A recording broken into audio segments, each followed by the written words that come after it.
আসসালামু আলাইকুম, আমি ইউসুফ সুমন। আজকে আপনাদের সামনে নিয়ে এসেছি আমাদের গ্রিন হাউজে। মূলত এই গ্রিন হাউজে আমরা আগে আপনার দেখা গেছে যে শশা গাছ রোপণ করছি। এখন আমরা শশা গাছ ক্যান্সেল করার আগেই আমরা এই দেখা গেছে যে এই পুঁই শাকগুলো আপনি রোপণ করছি। এখন মাশাল্লাহ করে আপনি শশা গাছ উঠাই ফেলছি। এখন দেখুন আমাদের পুঁই শাকগুলো মাশাল্লাহ কত বড় হয়েছে। তো ইনশাল্লাহ আমরা দেখা গেছে যে এখন আমাদের কাজ যে আশিস এবং এগুলো সাফাইয়ের কাজ করতেছে। আগাছাগুলো একটু সাফাই করে দিয়েছি, গোড়ায় একটু আপনার সার দিতেছি, এই যে একটু মাটি পোশাকের গোড়ায় একটু মাটি দিতেছি। ইনশাল্লাহ আমরা আগামী সপ্তাহে এই পোশাকগুলো বাজারজাত করব। তো আসলে এখন তো মে মাসের আজকে 13 তারিখ।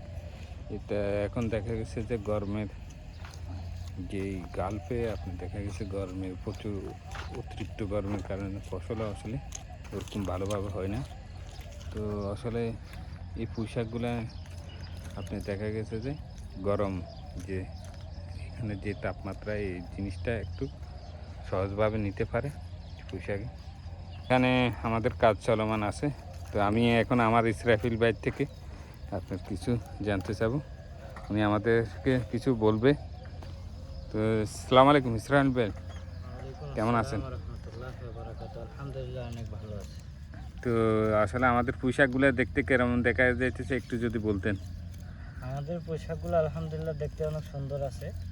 আর বিগত মাশাআল্লাহ 15 থেকে 20 দিন হইতেছে আমরা এগুলো রোপণ করছি। এগুলো যখন বীজ ফালাইছি তখন এগুলো আস্তে আস্তে বড় হওয়া শুরু করছে, সামার দেওয়ান পড়ছে, সামার দেওয়ার পরে আস্তে আস্তে এগুলো বড় হয়েছে। কারণ ইনশাল্লাহ আমরা আগামী সপ্তাহতে বাজারজাত করব। কারণ ফলনগুলো যত বড় হতেছে এটাকে যদি তাড়াতাড়ি বাজারজাত না করি, পরবর্তীতে গুড়ি নষ্ট হয়ে যাবে, আমাদের ফলনগুলো খারাপ হয়ে যাবে, যে কারণে আমাদেরকে বাজারজাত করতে হবে। আর না হয় পরবর্তীতে মার্কেটে নিয়ে গেলে এগুলোর রেট পাবো না। কারণ এগুলো সময়ের ভিতরে যদি আমরা মার্কেটে তুলে দেই তাহলে আমাদের জন্য ফায়দা আছে। এগুলো নষ্ট হলো না, সবাই খাইতে পারলো। এগুলো জনগণের জন্য চাষ করা হয়েছে। এগুলো অনেক উপকারিতা শাক হলো। এই শাকগুলো খালে মানুষের ব্লাডের মধ্যে বিভিন্ন রকমের সমস্যা দেখা দেয়, এগুলোর থেকে মানুষ অনেক উপকারিতা পায়। আর আল্লাহর কাছে শুকরিয়া আদায় করে আল্লাহ তাআলা এত সুন্দর ফলন আমাদের দিয়ে চাষ করাইতেছে এই মরুভূমির দেশে। আমরা জানি সচরাচর মরুভূমির দেশে সবজি চাষ হয় না, কিন্তু আল্লাহর কাছে শুকর যে আরব কান্ট্রিতে সবজি চাষ হইতেছে।